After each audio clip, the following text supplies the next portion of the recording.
I prepared my favorite coffee, hot and fragrant, and then I started pouring it into the sugar pot.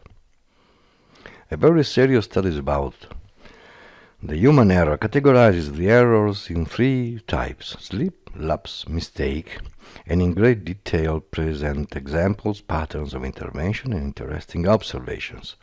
Like almost all studies on human behavior, also this one carefully describes behaviors, in this case human errors, when and where they are more or less likely to be produced, but doesn't provide an explanation, doesn't indicate a source, a possible source, with the obvious consequence of making doubtful solutions and remedies.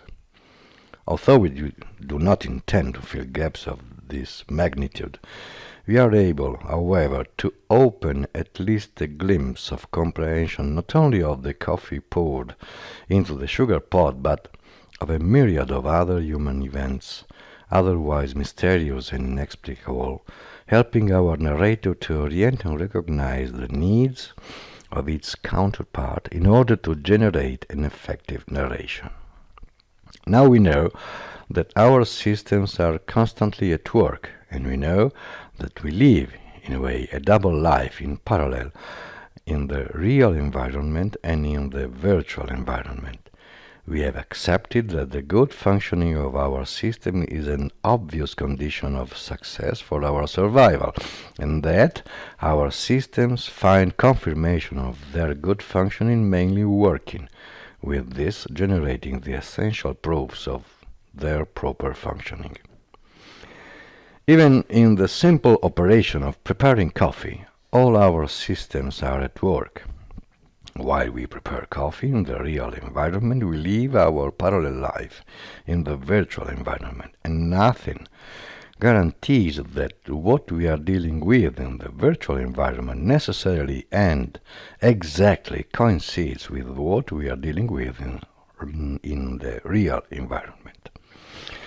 We can even say that it's probably impossible that what we live in the real environment coincides exactly with what happens in the virtual environment. To be able to govern, to control the physical action in the real environment, it seems necessary that, however small, our systems work in a virtual environment that presents a slight difference of time, in which we anticipate the future to guide the present.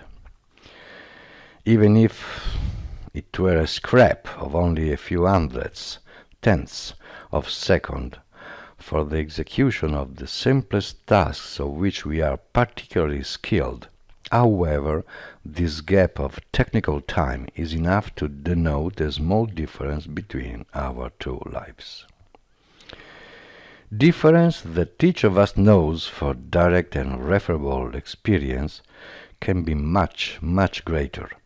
As we walk, we mind our own business. While we drive the car, a relatively complex activity, we talk with our traveling companion. While we reorder the work table, we put the pieces together of the conversation we have had with a colleague. Multiplied lives. And so the mistake?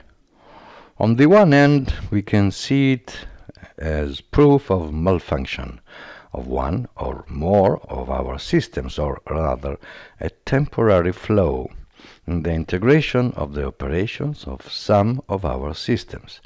The operations we were performing in our virtual environment, parallel and different from the guidance of the execution of the necessary and sufficient actions to prepare a good coffee, have negatively interfered with the accuracy of the operations in the real environment.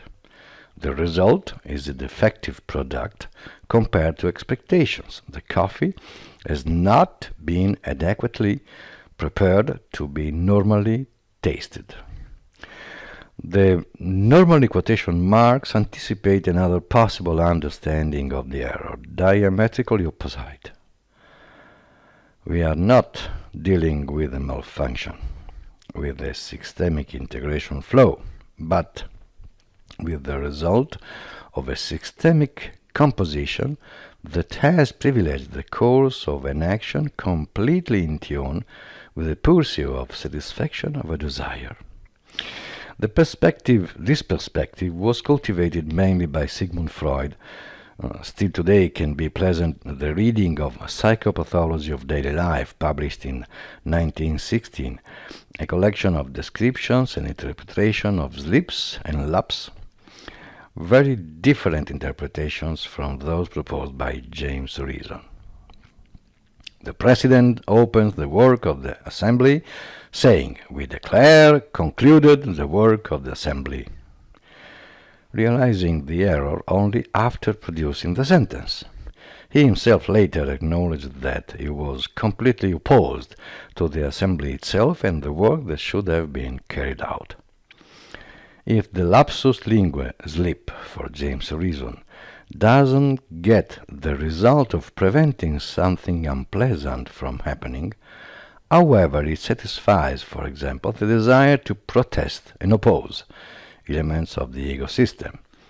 Pouring coffee into sugar could satisfy the desire to taste sweeter flavors, perhaps to counterbalance proverbially some recent bitterness. Which of the two perspectives should we adopt?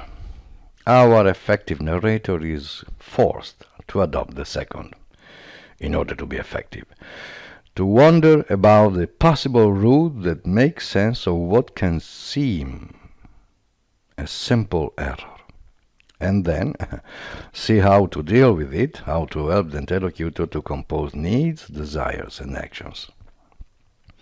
Our systems of thought, operational, symbolic, like all the systems we are made of, cannot stop working, not even when we sleep, even if there is sufficient evidence of a change in the modes of operating that we can account. Although copious investigation in the field of neuroscience doesn't provide complete and convincing answers, it will take time and considerable improvements in the investigative tools. But even with what we have, however little, we can accept the fragments of dream that we can remember as a sufficient clue to prove the unstoppable work of our systems. There's a pretty big leap from here to be able to say, to treat and use the stories told by our dreams, of course it's a narration, what else, with all due respect for the interesting and appreciable indications of the famous Freudian Traumdeutung. We can accept that among the needs to be fulfilled there is to take care of something, keeping in good working conditions our operational thought system and our symbolic thought system, ready to recognize tensions and difficulties related to under-utilization or over-utilization of our systems. If idle ends are not necessarily the devil's workshop, however, we need to adequately feed our systemic machine and keep it at work. Let's conclude for now this first part of work of reconstruction of substance and sense of narration. What we have seen so far intervenes with any experience of narration in any area of our life. We started looking for something that could improve our professional life, and it's time to deal more in detail with some specific aspects of human communication, teamwork, leadership. We opened therefore the first lab dedicated to leadership.